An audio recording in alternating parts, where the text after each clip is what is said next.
Doğuyu, bakın bu kelimeyi kullandığımda bile Müslümanlar bile rahatsız oluyor. Kürdistan diyorum, ne oluyor falan diyorlar. Ben Türk kavminden olan birisiyim. Ama bölgenin adı Kürdistan'dır. Yani o bölgede yaşayan halkların yaşadığı coğrafyanın adıdır. Osmanlı'nın haritasında da böyledir. Yani Türkiye dediğinizde bölücü olmuyorsunuz. Yani laik bir sistemi savunduğunuzda bölücü olmuyorsunuz. Kürdistan dediğinizde bölücü oluyorsunuz. Öyle mi? Yani Kürdistan bir bölgenin adıdır. Hakkari, Van ki bölgeyi epey dolaşmış birisi olarak bunları söylüyorum. Yani oradaki mazlumlarla, Müslümanlarla görüşmüşümdür. İlgi duyduğum, sevdiğim kardeşlerim vardır. Yani bu sistemin en büyük zulmü genel anlamda Müslümanlara olmuştur. Biraz daha özel anlamda Kürtlere olmuştur. Hatta Kürtlere 2 kere zulüm edilmiştir. Bir İslami kimliğinden, bir de etnik kimliklerinden dolayıdır. Bu işin ayrı bir boyutudur. Bakın kardeşler, sürekli bir düşman üretmeniz gerekiyor. Varlığınızı güçlü tutmanız için sürekli bir düşman üretmeniz gerekiyor. Ne yaptılar? Dağlara, taşlara yazdılar. Ne mutlu Türk'üm diyene. Türk öğün çalış güven. Bir Türk dünyaya bedeldir. Bu bir devlet politikasıydı. İşte bakın daha düne kadar okullarda okutulan andımız, ona da değineceğim. Yani laik sistemin üretmiş olduğu kutsallar bağlamındaki bayramlar, ihtiramlar, saygı duruşları, kendi dinlerinin ritüelleri.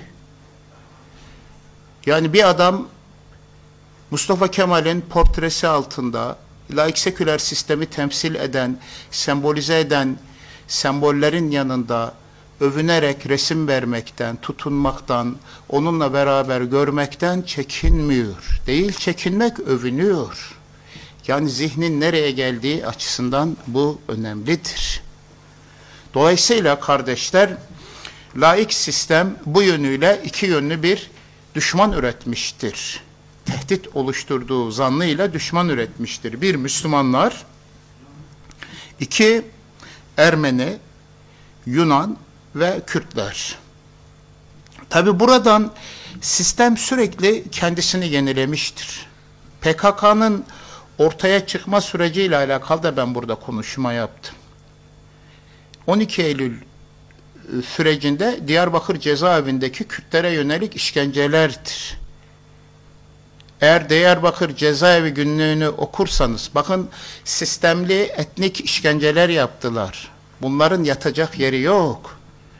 Bu dünyada hesabını belki vermeden güç ellerinde bulundukları için bundan sıyrılacaklarını zannedebilirler. Ama huzuru ilahi olacak, ilahi mahkeme olacak. Orada her şey açığa dökülecek. İstediğiniz kadar arşivlerinizde gizleyin. Ama hafızası zayıf bir toplumuz. Bunları okuyamıyoruz, bunları anlayamıyoruz. Bunlara karşı bir refleksimiz yok, bunlara karşı bir tavrımız yok, bunlara karşı bir kalbi buzumuz yok. Yani niye? Çünkü sen vatandaşsın. Ulus devlet vatandaş üretir, İslam şahsiyet üretir. Eğer olaylara vatandaş kimliğiyle bakıyorsan, sen ulus devletin bir kulusun demektir. Ama olaylara mümin bir kimlikle, asıl kimlikle bakman gerekirse, işte o zaman Allah sana Furkan'la bürhanlarını gösterir. Vatandaş kimliğiyle bakarsan kör olursun. Sistemin kulu olursun.